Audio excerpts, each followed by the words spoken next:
Namaskar. Ek Onkar Sat Go Prasad Sat Go Prasad Ek Onkar. Ek Onkar Sat Go Prasad Sat Go Prasad Ek Onkar. Ek Onkar Sat Go Prasad Sat Go Prasad Ek Onkar. Ek Onkar Sat Go Prasad Sat Go Prasad Ek Onkar. Ek Onkar Sat Go Prasad Sat Go Prasad Ek Onkar. You are welcome. This is Guru Ken Utwalen Ebodage. That mantra that I have just said is a very powerful mantra. That mantra can actually solve any problem you are passing through or you are facing, Just say it 5 times and you will get the desired result that you want. You understand? If it's healment in your body, if it's prosperity you are looking for, you want obstacles to go. But the only thing you have to do is that you must make sure you take care of your body, you purify your body. That particular time you are not into any sin of any sort. You understand what I'm saying? Then you can say it 5 times, not after committing some unnecessary sins. You say it can backfire, But if you do it properly, just the way I'm telling you, I'm giving the instruction I'm giving to you now, the way you ought to do it, you do it like that, you get the desired result. If it's money, maybe you are doing business or you are doing any work, just say it 5 times, man. I have experimented with it and I've seen the result is so effective. And I know it will also work for whosoever that use this, so long you are using it in the right way, the proper way, Today I'm going to be talking about the philosophy and science of yoga. This book is written by Roy Eugene Davis in America, my guru's guru. The philosophy and science of yoga. I'll be reading from this text. God has given us every good thing, written by Eugene Davis. The philosophy and science of yoga. That knowledge of consciousness can be experienced is the central theme of our enlightenment tradition. The essence of man is spirit, therefore all knowledge is resident within every person. Outer actions to acquire understanding are useful only to the degree that the experience confronted outwardly result in inner recognition and comprehension. When knowledge of the nature of consciousness is experienced, knowledge of God, souls, the word process, and the purpose of life is experienced. Sometimes knowledge is experienced in a succession of insights. At other times, everything is known during a flash of revelation. The average person does not know his real nature because he is presently incapable of error-free perception. He thinks himself to be a personality, individualized and separate from the one life. While this seems to be true for the one who is experiencing this error in perception, it is not true, because man's essence is divine, a particularization of supreme consciousness. It is as though various reflections of the sun in a pool of water were to consider themselves as having independent reality, unaware of the truth that they are but reflection of that which is the cause of their existence. Assuming itself to be a self-sufficient, individualized being, the soul is under the spell of delusion and all other problems common to the human condition. Then follow pride, attachment, aversion, over-involvement with sensory experience, and all of the mental and emotional conflict too vary to describe. How does the soul, desirous of understanding and freedom, go about the process of awakening, which results in knowledge? The master of spiritual perceptions for centuries have taught the same basic procedure. One who is diluted must repent, experience a change in attitude and outlook, and look away from the personality self to the source. Hopeful to one on the spiritual path is frequent examination of the philosophical teachings of enlightened souls. It is rare that a person is able to comprehend the final truth about life immediately upon reading or hearing about it. Repeated study and analysis, however, will eventually result in soul recognition and true insight.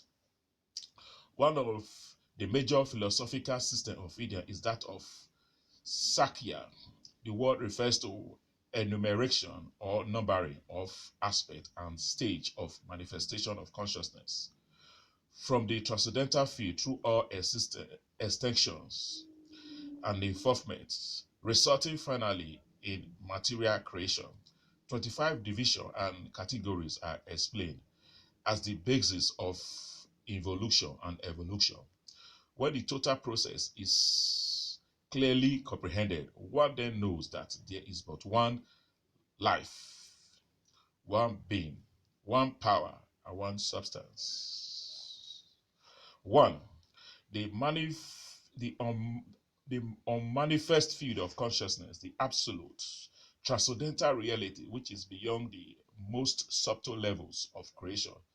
It is the source of all manifestation and the reality of all that is, the source of all that is, and the knowledge of it can never cease to be, for it is stable, pure, without beginning.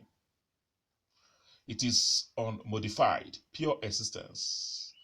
All of the force of nature emerge from this field and eventually flow back into it. This field of consciousness can be experienced during a moment of mind transcendence, during incident of unexpected insight, and as the result of intentional meditation. Initial manifest consciousness. This is the field of consciousness known as the Godhead, the omnipresent self of all souls. In the Godhead are polarities and modifications known as the gonads, the electrical attributes, every manifestation of consciousness. This side of the absolute is endowed with attributes without which no manifestation will be possible. When the electrical attributes of the Godhead are in the condition of equilibrium, material creation does not exist. The potentialities for material creation remain contained in the Godhead until the electrical attributes are no longer in balance. Then the attribute of heaviness, temas gonam, cause an expansion in the direction of material creation. This is the outbreaking of God, which makes possible the world. During the phase of inbreathing, the universe is drawn back into the field of God. This process is incomprehensible to an enlightened man, but it can be experienced during meditation. Many seers have testified to having inwardly seen the manifestation and the dissolution of universe. Since souls come out of the field of God, the knowledge of the process is innate. The periodic process of involution and evolution occurs because of inner law. Neither process is due to any arbitrary will of the Godhead. 3. Initial movement in the direction of manifestation.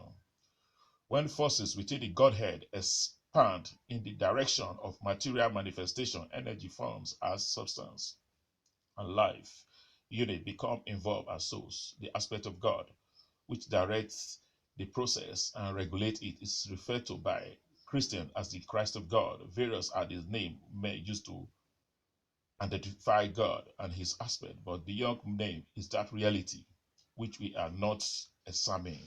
I think I'm going to be stopping here today. Next time I'll start continue from 4, like the philosophy and science of yoga, part 1. You understand what I'm saying? So did you meditate today? Please try and do your meditation. Please follow me up. Subscribe to my YouTube channel, Alpha Buma Zoba Yoga. Just subscribe to my YouTube channel. It's all about Kriya Yoga parts. It's all about the Kriya Yoga parts. You understand? It's all about the Kriya Yoga parts, meditation, pranayama, and so on. Understand what I'm saying? God, Christ, Guru. Oh, oh, oh. Peace.